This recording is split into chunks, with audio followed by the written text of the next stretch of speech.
Donc, voilà comment il y a les méthodes, pas des méthodologies bien matérielles et méthodes. Méthode, il y a toujours S à la fin. Simplement parce que c'est plusieurs petites méthodologies associées. Mais rassurez-vous, ce sont tous des objectifs spécifiques qu'on développe des méthodologies. On est bon? Bien. On finit avec ces étapes. Et puis maintenant, on va faire comme si on avait l'image brute. On va théoriquement aller de bout en bout. Quelles sont les étapes à suivre? C'est bon? Mais ça, c'est déjà bon parce que ça vous oriente dans tout ce que vous devez faire après, quoi. Ça permet de caler un certain nombre de choses. Bien. Donc, une fois qu'on a défini les objectifs, donc pour chaque objectif, il y a le matériel et puis les données que vous devez utiliser. Il y a la méthodologie que vous déployez autour de ça et puis il y a les résultats attendus. C'est discussion potentielle il y a par rapport au résultat, vous allez déjà dégager là. Comme je le dis, c'est pendant que tu es en train de commenter ton résultat. C'est là la discussion vient et puis tu déposes à côté. Après, tu l'exploites.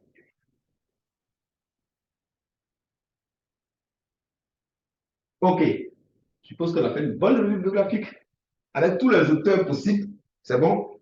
Et à la fin, on arrive à élaborer notre méthodologie. En fait, cette méthodologie qui est rédigée, je conçois que c'est une première projection de comment est-ce qu'on va aborder les choses. Parce que ce qui est intéressant dans l'histoire, c'est que chemin faisant, même pendant que tu es en train de traiter tes données là,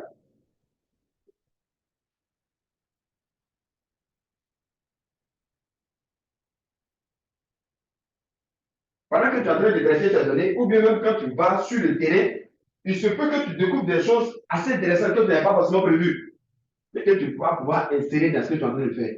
Voilà qu'on demande de ficeler ça dans les départ. Sinon, tu risques même d'aller voir des trucs tellement intéressants sur le terrain que tu as abandonné ton sujet et tu dis non, je vais vouloir faire ça. C'est pas comme ça la science.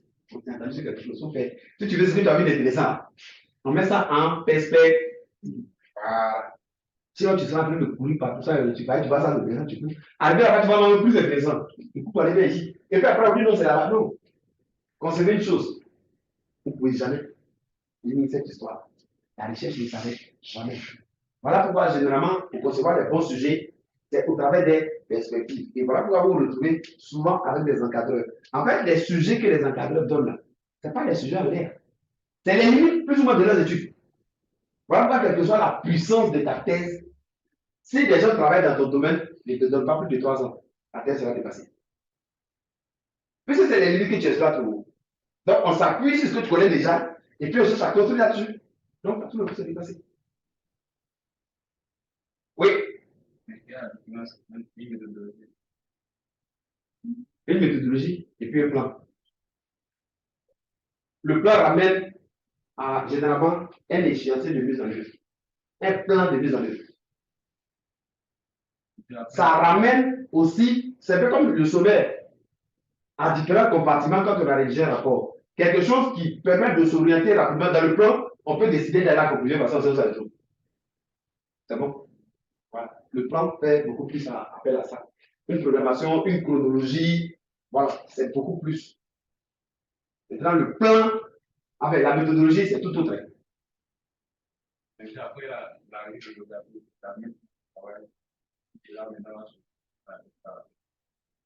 non, donc non. Le plan de travail fait partie. Oui. Parce que le plan de travail en question, ça, c'est pas quand tu es en train de mentionner comme ça. Quand tu fais, ça reçoit beaucoup plus quand tu es en train de faire une autre technique financière. Tu dis voilà ce que tu vas faire. Mais voilà comment tu vas mettre en œuvre ça. De telle période à telle période, tu vas faire telle chose. À partir de telle période, ça sera plutôt. Donc, c'est le plan de mise en œuvre. C'est ce qui permet de savoir que tu es en retard.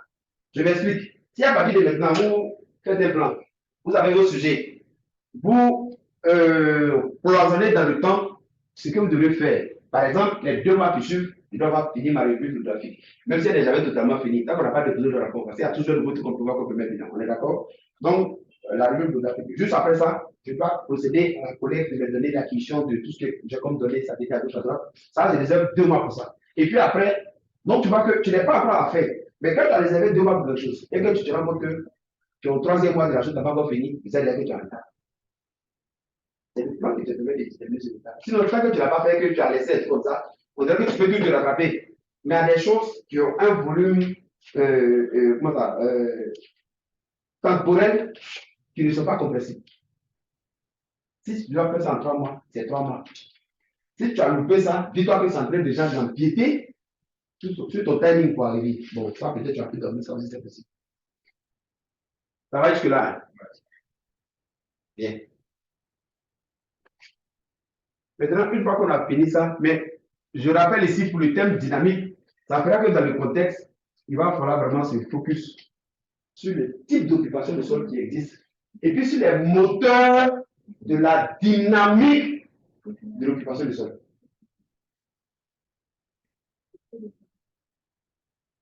J'ai fait une photo de ce qu'il y a là. Bon, j'ai écrit très bien aussi. Je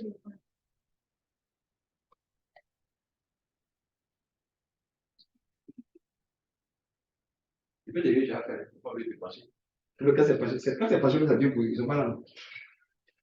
Voilà. Donc, aussi sur se focaliser beaucoup plus sur les types d'occupation du sol qui existent. Et puis, sur les moteurs. Les moteurs, c'est-à-dire, qu'est-ce qui pilote la dynamique de l'occupation du sol? Au nord, on sait que ce qui pilote actuellement, pour l'essentiel, hein, ce qui pilote la dynamique de l'occupation du sol, à tout le coup, c'est la pression anthropique. C'est bon, non? Mais cette pression anthropique-là, on parle de pression, même si avec le fait, on parle de pression directe et de pression indirecte. La pression directe, c'est quoi? C'est le président qui va faire son choix qui coupe. Ça, c'est une pression directe. Non? Mais la pression indirecte, c'est quoi? Il coupe pourquoi? Pression démographique, pauvreté, manque d'alternatives, parce qu'il n'y a que la terre. Voilà, ça, c'est les trucs directs. C'est même plus fort que le truc direct. Le truc direct, on voit le jeune homme qui a enceinté la jeune fille, même si je n'ai pas trop l'expression. C'est le jeune homme qui a décidé de faire un enfant avec la copine sur un peu importe. Mais on a tellement d'internet qui t'a enceinté, comme si la vérité lui dit non. Voilà. Mais l'indirect, c'est quoi? C'est les hormones qui sont déversées dans son sang. Tu n'avais jamais eu de telles idées. Mais parce que c'est un âge, que tu veux ou non, il y a certaines hormones qui se déversent dans son sang. Et puis, ça provoque des dépôts de graisse dans certaines parties du corps de certaines personnes. Et puis, toi, ça te perturbe. Par rapport à quoi? Qu'est-ce que tu dis sur ça, de testostérone? Là que généralement, c'est plus intéressant de s'attaquer aux causes indirectes, aux causes endogènes, qu'aux causes directes. Et non, les jeunes sont comme ça, bon, voilà, ça peut mettre en prison. Mais tant qu'ils n'ont pas d'emploi, tant qu'ils sont responsables, les bêtises dans sa place, allez-y. C'est vraiment les directs qu'il faut gérer, quoi. C'est vraiment ce qui est sous-jacent qu'il faut gérer. Sinon, ce qui est un peu comme quelqu'un qui fait un palu, on dit il fait une fièvre. Et puis, c'est la fièvre qu'on est en train de traiter. Bon, tu vas gérer, par exemple, tu vas mettre. Tant que le plasmodium est dans son sang, ça va toujours venir. OK. Ce dans les objectifs matériels, méthode, résultats. Donc, je pense que ces 3 niveaux-là, c'est bon. Maintenant, on va faire comme si on devrait normalement maintenant aller à notre cartographie de l'occupation du sol. C'est bon, hein? Ce que j'ai donné, c'est un caractère global qui vous permet d'aborder tout ça. On est d'accord? Donc, on revient à quelque chose de plus spécifique.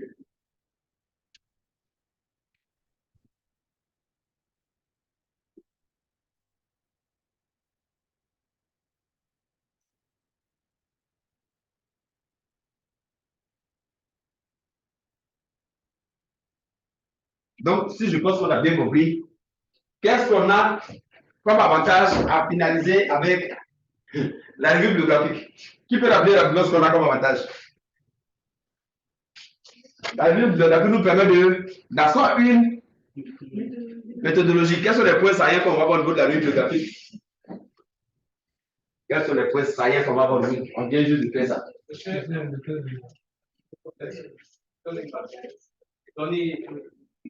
Voilà. Une localisation Localisation. Quoi encore? Données, matériel et données. Données. Et puis, matériel. Approche méthodologique. Approche méthodologique. Résultat. Donc, dans les résultats, on a dit tout avec comme plus et puis tout ça comme moins. Vous savez de quoi je parle. Hein? Ah oui, c'est où tu as mis les pieds. Ah, les TikTok. Bref. Donc, si on avait à cartographier, bon, donnez-moi un exemple. Quoi, tâche humaine, forêt classée, donnez-moi un exemple. On va partir avec ça.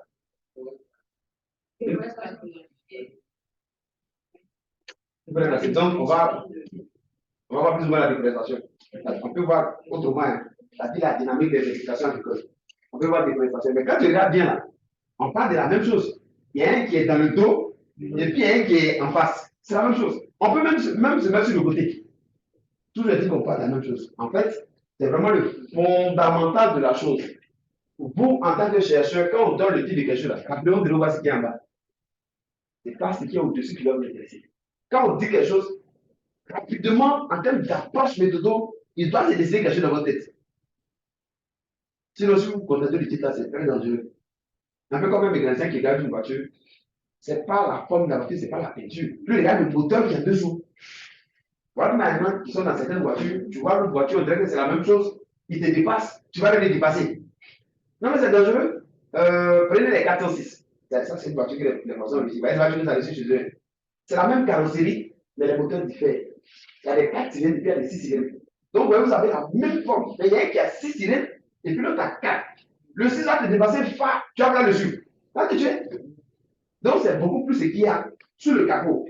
Ce n'est pas l'accéléré, la laisse. Oui. Une question. Oui. Je remarque beaucoup plus que quand les gens font les études de dynamique, bon, ils font beaucoup sur les forêts classées.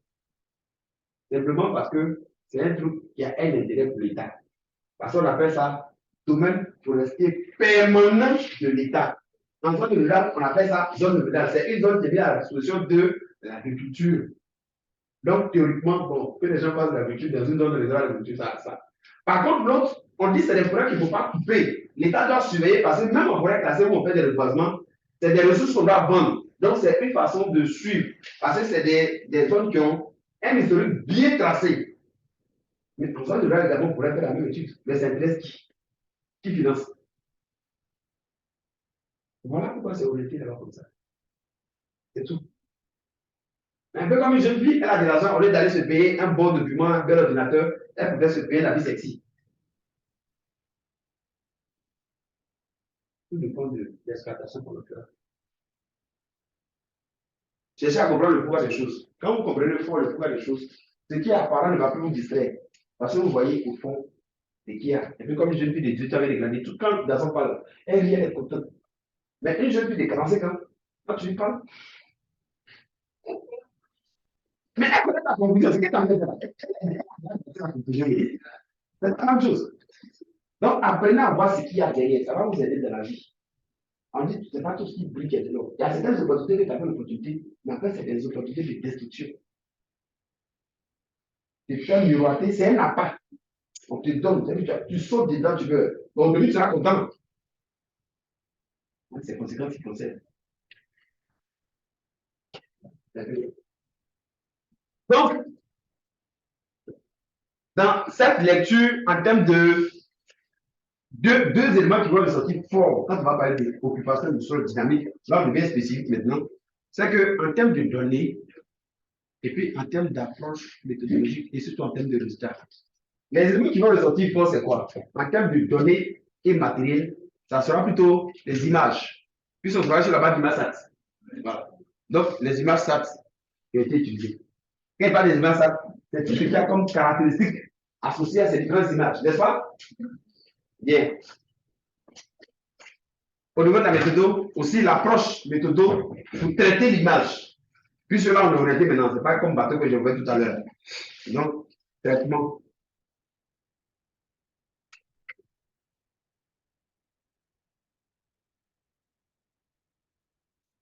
Bon, on dirait que c'est never s'arrêter.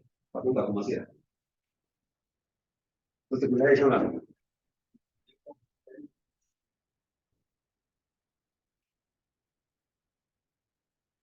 types d'occupation. Ah, d'accord. Bien. Et puis, quels sont ces types d'occupation du sol?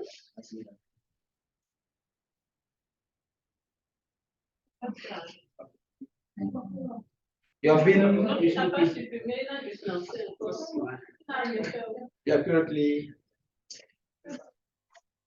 bon, bien, je ne vais pas prendre de responsabilité. Déjà, c'est ça.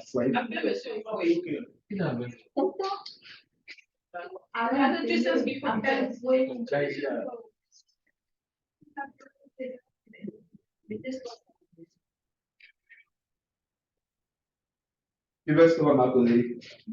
Ah, d'accord. Donc, voilà les trois éléments, je vais les écrire tout à l'heure.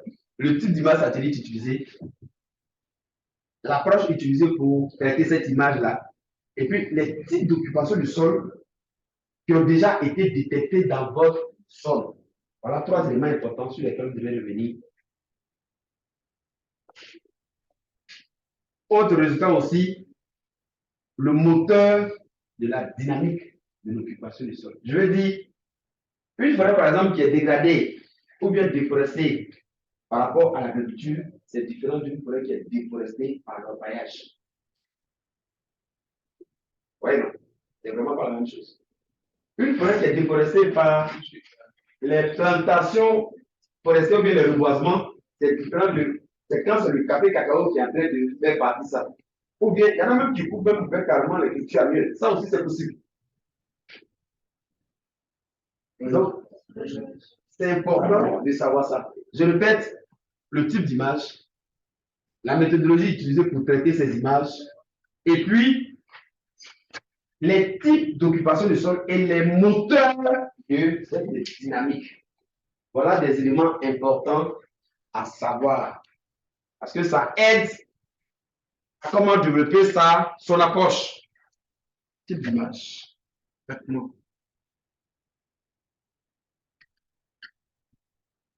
Image. Et puis, type. Occupation du sol et